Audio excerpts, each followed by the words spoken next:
Bonjour mes chers Capricornes, je vous remercie de me retrouver pour cette guidance du mois de mars 2025. Ma chaîne célèbre ce mois-ci ses 10 ans.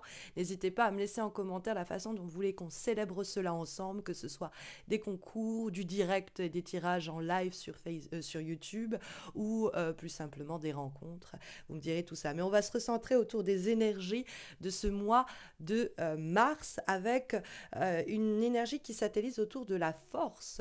La carte de la force nous dit que vous n'en avez peut-être pas encore conscience, vous hibernez peut-être encore, mais ce printemps qui arrive va réveiller en vous des forces insoupçonnées ou insoupçonnables. Vous avez les capacités avec la carte de la force de maîtriser ou canaliser un problème peut-être émotionnel, quelque chose qui vous semble par moment vous déborder et qu'en ce mois de mars vous allez réussir à gérer ou en tout cas à maîtriser, dont vous n'allez plus être victime ou que vous n'allez plus subir. Il y a des ajustements pour cela à faire, on va y venir. Mais la carte de la force nous parle de faire preuve d'une grande lucidité, d'une grande force mentale, quelquefois même un peu de résilience, mais on nous dit que vous pouvez accomplir beaucoup à coup d'endurance, de patience, de persévérance et en maîtrisant, dirons-nous, en domptant peut-être vos instincts. Ils seront en ce sens peut-être ces instincts-là mis à rude épreuve, mais en étant confrontés peut-être à des situations qui demandent un certain self-control, dirons-nous, un travail pour que ça ne nous déborde pas, mais on a visiblement les ressources et les moyens pour ce faire. Il faut simplement avoir confiance en soi, parce que la force, ce n'est pas la force, c'est la force douce, hein. C'est l'idée, je suis sûre de moi, je fais preuve d'assertivité et je ne m'impose pas pour autant, hein. La force ne cherche pas les rapports de force, au contraire. C'est souvent l'idée d'une bataille sur soi-même, hein. Mais dans des rapports aussi éventuellement conflictuels, la force nous dit qu'on a la capacité de ne pas se faire bouffer et de s'affirmer et peut-être même de s'autonomiser quand on voit la carte du 9 de denier dans les énergies positives. Ici, c'est beaucoup plus d'indépendance et beaucoup plus d'autonomie qui nous ravit. Il y a l'idée qu'on peut ainsi enfin s'épanouir parce qu'on est en capacité de cultiver notre temps comme on l'entend, parce qu'on nous a donné plus de responsabilités, peut-être quelquefois parce que l'on gagne mieux sa vie. Mais le 9 de denier, c'est l'idée un peu je tiens debout toute seule, je tiens debout tout seul, je n'ai pas ou plus besoin de ce système-là pour me soutenir, de cette personne-là pour faire béquille. En tout cas, on a avec la carte du 9 de denier une possibilité d'accomplissement à porter et qui passe par une plus grande autonomie. Alors peut-être qu'au boulot, il faut eh bien, mettre en valeur vos compétences de autogestion. Peut-être que l'on va s'en rendre compte et qu'on va vous laisser un paramètre plus important d'indépendance et d'autonomie. Peut-être qu'il va vous falloir réclamer cela, mais en tout cas, ne considérez pas que vous n'êtes pas prêt ou pas prête à cette autonomie-là. D'accord? Parce qu'on trouve le batteur dans les obstacles, on va y venir. Et puis après, sur le plan plus humain, le 9 de denier nous parle d'une plus grande aisance et d'un enrichissement d'une relation quelconque, quelque chose qui pouvait avoir d'ailleurs tardé à démarrer quand on voit la carte du battleur dans les obstacles. Le battleur, c'est quelque chose qui quelquefois démarre trop vite ou trop tôt, de façon donc prématurée, et qui peut être ainsi avorté, mort dans l'œuf, quoi. À peine on a commencé qu'on doit s'arrêter parce que on s'est lancé trop vite ou trop tôt. Donc piano, on y va calmement, on ne laisse pas l'excès d'adrénaline prendre le meilleur de nous et nous amener à aller trop vite, ou en tout cas plus vite que la musique. Ça pourrait être une recommandation. Mais le battleur, c'est aussi l'idée de ne pas se sentir prêt ou de ne pas se sentir préparé ou bien outillé et donc suffisamment armé pour se lancer. Et quand on voit que vous avez la carte de la force et du 9 de denier, on comprend que si vous avez, eh bien, à mon avis, travaillé longuement pour vous préparer à ce choix que vous devez faire et à ce projet ou cette relation, situation nouvelle dans laquelle vous devez vous lancer. Vous pourriez, avec le battleur, avoir peur qu'on vous jette de la poudre aux yeux, qu'on vous fasse bientôt tourner en bourrique ou que l'on vous mente. Alors, renseignez-vous. Évidemment, avant de faire le grand pas, attendez d'avoir recueilli toutes les informations qui vous permettent de savoir si vous n'êtes pas face à un bonimenteur qui vous prétend monts et merveilles, mais qui n'est pas capable de le fournir ensuite. Je vous dis ça parce qu'on a tout de même le 7 de coupe et qu'il faut toujours savoir où l'on met les pieds quand le 7 de coupe n'est pas très loin. Mais plus que cela, le battleur, ça peut être vos propres hésitations. Encore une fois, est-ce que au fond, c'est pas trop beau pour être vrai? Est-ce que je suis bien prêt ou préparé à cela?